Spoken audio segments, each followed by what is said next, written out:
boy Cassius. I'ma grind, get this paper. I'ma shine on the head. YouTube, what is going on? It's the Narrow Talk 23. I'm back with another video. Before we get into this video, YouTube, I need you to hit that like, comment, and subscribe button. Turn on that post notification bell while you at it. Today we got rappers who died in 2021. We all know it was a lot of rappers that died in 2021, so let's get straight into it. 2021 was a rough year for hip-hop fans. We lost a few legends, as well as some promising up-and-coming rappers. Hip-hop comes from the streets, which means it's always been surrounded by violence. But right now, it seems like we're losing more artists than ever. Today, we're honoring a few of the rappers who passed away in 2021. Young Dolph. Young Dolph was a Memphis legend who achieved mainstream success while staying independent and owning his masters. But he also made some enemies along the way, and unfortunately, Dolph was tragically killed last November. He was picking up cookies from his favorite bakery. He was killed on my birthday, bro. November 17th. It was wild that day, bro. It was so unexpected. Nobody was thinking, like, just out of nowhere, Dolph dead. Like, bro, what? When two men pulled up and shot him over 22 times. Dolph was born in Chicago, but moved to Memphis when he was 2 years old. When he was young, both of his parents was addicted to crack, and he was mostly raised by his grandmother. His grandma tried to discipline him to keep him away from the crime in the neighborhood, but Dolph jumped off the porch early and started hustling to get by. He might have ended up just being another street dude who rapped on the side, but in 2008, he got into a car accident that almost killed him. That brush with death made him realize life was short, and he decided to take his music seriously. So, he dropped his first mixtape that same year. People in the city rocked with his music immediately, but Dolph always had a bigger vision. He started his own label, Paper Route Empire, in 2010, and started collaborating with massive artists like Gucci Mane. At this point, he built a massive buzz, and fellow Memphis icon Yo Gotti wanted to sign him to a CMG label. But Dolph turned Gotti down because he wanted to make his own lane. This caused a split in the Memphis rap scene that continues to this day. Even though his beef with Gotti never got patched up, Dolph ain't let it slow him down. He was getting bigger and bigger with every project he dropped and collabed with everyone from Wiz Khalifa to the Migos. He called himself the King of Memphis, but Dolph never wanted all the shine for himself. He always put on for the artists on his label and helped take his cousin Key Glock's career to the next level. Dolph was also respected in Memphis for everything he did for his community. He donated $25,000 to his high school, gave motivational speeches to kids in the city, and handed out Thanksgiving dinners for struggling families. Even though he was taken too soon, Dolph's legacy will live on in the city he loved. Rest in peace, Young Dolph. Draco the Ruler. Draco the Ruler was one of the most unique and influential artists in the game. Bro, I ain't even know who this was. I ain't know no Draco the Ruler, so I don't know nothing about him. He was murdered in his hometown last year. On December 18th, he was scheduled to perform at the Once Upon a Time in LA Music Festival along with artists like 50 Cent, YG, and The Game. Backstage, Draco and his crew was reportedly surrounded by a mob of around 50 people and a fight broke out. During the chaos, Draco was stabbed in the neck and rushed to the hospital. The festival was shut down immediately before the headliners even took the stage. And the next morning, it was confirmed that the 28-year-old rapper died from his injuries. Draco was born and raised in LA. He started dropping projects in the mid-2010s, but his career really took off when DJ Mustard remixed his track, Mr. Get Dough, in 2015. Later that year, he released the mixtape, I Am Mr. Mosley, on Mustard's label. Mustard even wanted to sign Draco to his label, but Draco turned him down so he could stay independent and make his own lane. He followed up in 2016 with 2 more projects, but then he was arrested in January 2017 for possession of a firearm by a felon. When he was released from jail in November 2017, he recorded the mixtape Code Devil in 10 days, which Complex called one of the most impressive California rap projects in years. In 2018, he got arrested for murder and was facing life in prison. Murder? While his legal team fought the case, Draco stayed busy behind bars. He recorded the project, Thank You for Using GTL, completely over the phone while he was locked up, and critics called it one of the best albums ever recorded in jail. After a new DA was elected in Los Angeles, Draco was offered a deal and released at the end of 2020. He didn't waste no time and dropped the album We Know the Truth in December of that year. Then, in 2021, he linked up with Drake for his biggest hit yet, Talk to Me. By the end of 2021, Draco released 4 new projects and took his career to a new level. Performing at the Once Upon a Time in LA Festival should have been a celebration of his freedom and success, but unfortunately, it ended with Draco being murdered in his hometown. Slim 400. Slim 400 was a rapper from the West Coast who was affiliated with YG.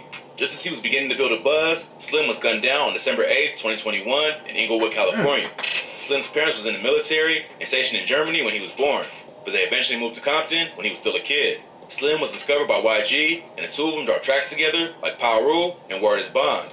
Over the years, they became real close, and YG even got Slim's face tatted on him after his tragic death. Not much is known about his murder or who was behind it, but it wasn't the first time Slim got shot.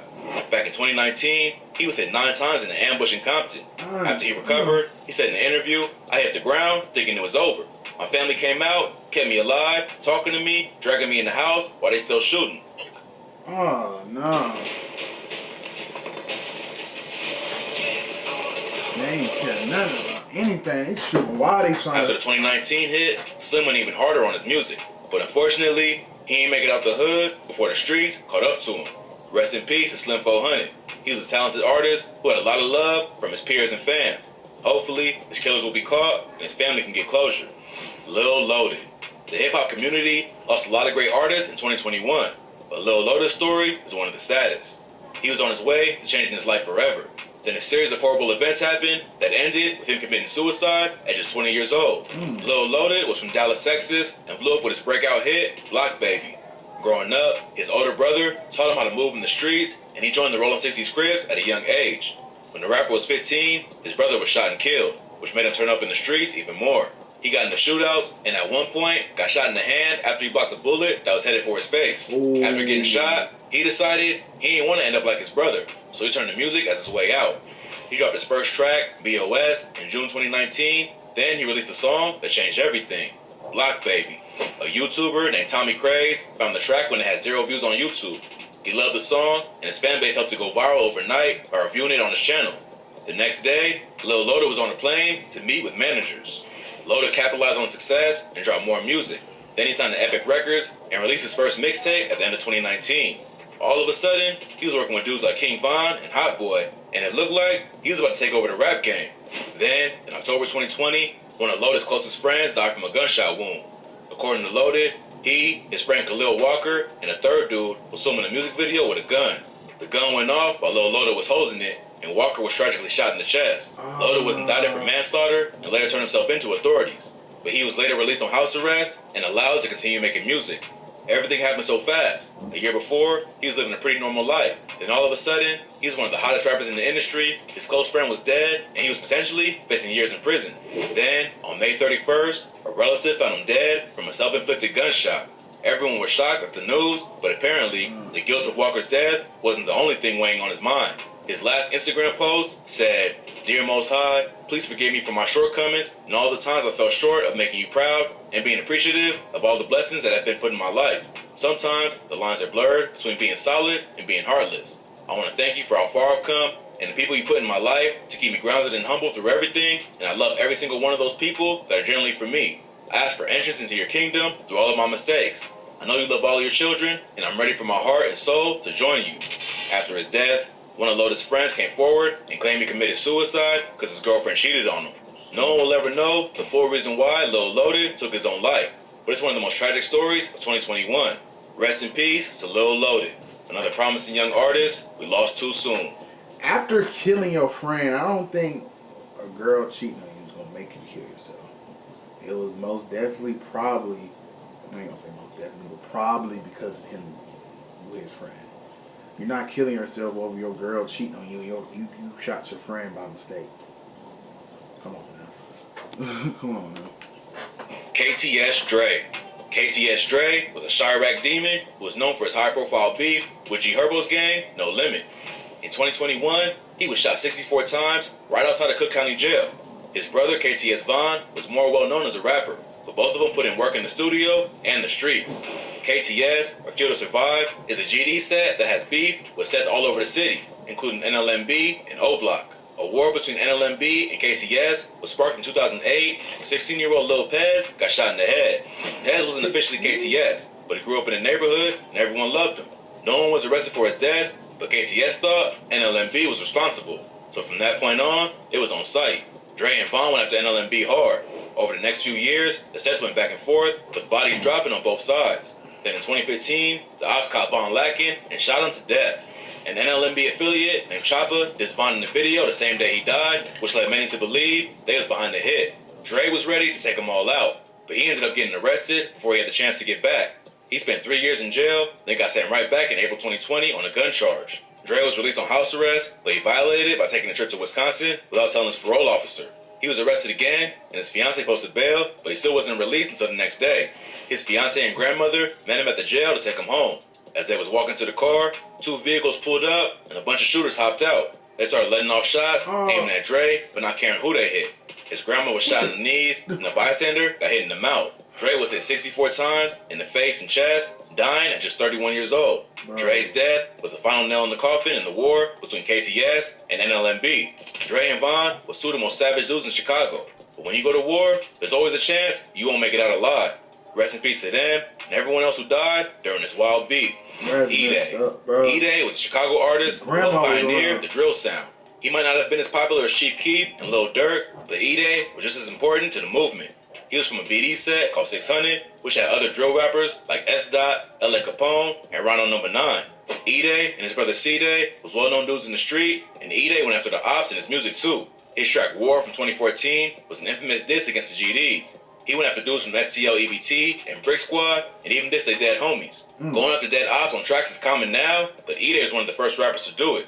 Eventually, things started falling apart around E-Day. His homie L.A. Capone was murdered. Then, his brother C-Day was arrested with their friend, Ronald No. 9, for allegedly killing an innocent cab driver. Both of them was found guilty of murder and sentenced to over 30 years. Instead of going harder into the beefs that resulted in being dead and locked up, E-Day decided to give it all up and become a truck driver. It was a strange twist in the story, but a lot of people were glad to see him make it out. Unfortunately, his past still caught up to him. On July 31st, 2021, he was shot several times in the back and was pronounced dead the next day. R.I.P. E-Day. He tried to make it out before it was too late, but staying in Chicago, even as a truck driver, turned out to be a deadly mistake. DMX. DMX was a hip-hop legend. When he dropped It's Dark and Hell Is Hot in 1998, it changed everything. No one ever heard anything like it. DMX laid down violent bars about a tragedy-filled life, barking and growling like the stray dogs he used to befriend when he lived on the street. The fact that he even had a career is a miracle. There's plenty of artists in hip-hop who went through hell to get to where they are today. But DMX's life would sound fake if you put it in a movie. He grew up being beaten by his mom and her boyfriends, sleeping on the floor, crawling with mice and roaches. When he was 6, his mom knocked out 2 of his teeth with a broom. Every day was like a nightmare. But the terrible abuse he went through helped DMX become a certified icon. Unfortunately, they also led to the addictions that eventually killed him. DMX reached the highest highs and the lowest lows. His third album, And Then There Was X, was certified 6 times platinum, and the track Party Up was a top 10 hit on the R&B charts. But throughout his career, the issues from his past never left. He turned to drugs to cover the pain, and on April 9th, 2021, he died at 50 years old from a cocaine-induced heart attack. DMX's legacy will live on in the iconic music he created, but unfortunately, he won't be around to see just how much of an impact it truly had. Rest in peace to the legend and everyone else mentioned in this video. Imagine you want to buy a car. Yeah, I ain't know half of them that died, but... Or that car. Or this car. Rest in peace to everybody that did die in 2021, though. YouTube, that was a good video. Leave me some videos in the comments, YouTube. I'm trying to see what y'all want to watch. I'm here to entertain y'all, YouTube, so leave some videos in that comment. Leave me a like. I'm going to catch y'all on the next one.